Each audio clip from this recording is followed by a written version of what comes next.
Welcome to Retirement Key Radio with Abe Abish. I love when we get actual news that may be good out of our folks down the street in Congress. And so that's why... Maybe good. Exactly. I want you to clarify this because we had an end-of-year surprise from Congress approving major changes in the way that we plan for retirement.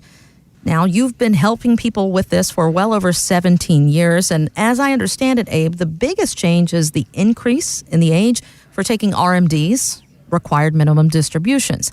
Now, for those that are not super familiar with this news and how it impacts their wallet, break down what we need to know about this Secure Act. So yes, you're right, Kristen. One of the new bills that just passed in late December of 2019 was this Secure Act. And it was kind of in the works for a while and then kind of stalled out. And then all of a sudden, at the end of 2019, it passed. And both sides of Congress were for it, which is pretty interesting. But you're right. One of the biggest things that did change or is going to change for people who haven't already started to receive and withdraw out required minimum distributions is that age is changing from 70 and a half to 72. So I'm so glad we're getting rid of the halves, by the way.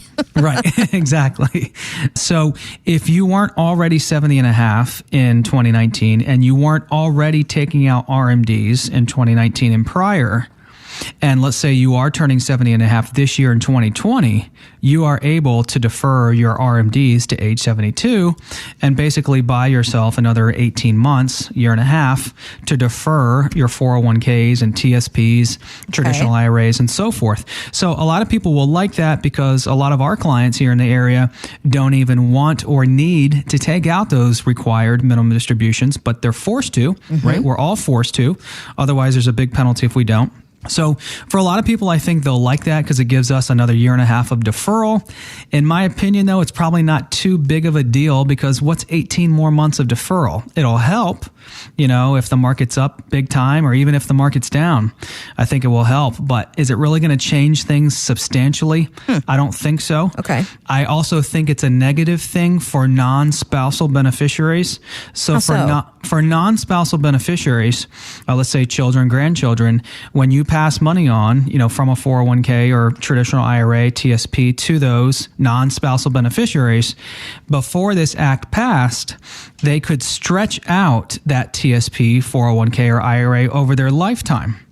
So let's say you passed on that money to your children and they're 50 years old. Well, the RMD for a 50-year-old would be much less than an RMD for an 80-year-old. And they were able to stretch out that money for 30, 40, 50 years.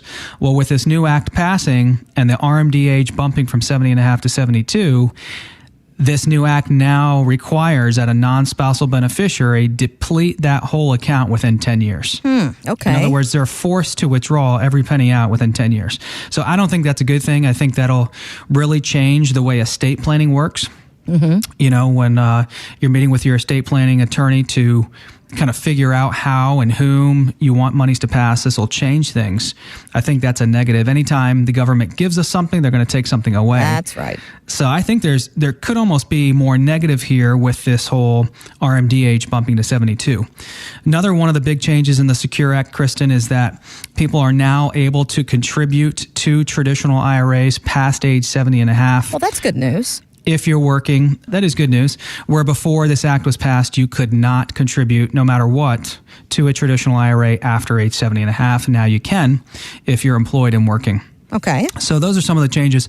Also, one of the changes is that you'll see more employers now starting to offer annuities inside of 401k plans, where in the past, very few plans, if any, offered them. Some 403b plans offered them. But I think you're going to see that more and more. And I think that's a good thing for Americans because Americans need more income in retirement that they can rely on. And annuities are known to provide that reliable, dependable income. If you have a financial professional, a financial advisor, and he or she is not updating you about the Secure Act and how it could help or possibly hurt your retirement, you need to call them, ask some questions. But Abe, you were saying that a client recently came in and the Secure Act was top of mind for her when it came to retirement. It was. So this lady is 69 and she thought that she would have RMDs due this year. But she won't. Had the act not passed, she would have had RMDs due this year. She would have been 70 and a half this year. But she's going to be able to defer those RMDs to 72. So she's a classic example of who this act is going to affect. So she sent our team an email saying, hey, am I right in my interpretation of this act? Can I indeed defer my 401k and IRA monies another year and a half? And can I also contribute to my traditional IRA, even if I'm 70 and a half or older? And she was right on both items there. So she was on top of things. But we recently just talked to another client who didn't even know what the act was, hadn't even heard of the act.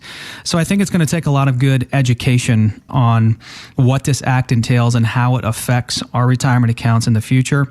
You know, she's 69, turning 70. She's done a great job of saving money, about $1.5 million saved. She lives in Occoquan, Virginia here. So, you know, right here in the DC metro area. So this act will affect anyone that's just about to turn 70 or already in their early 70s.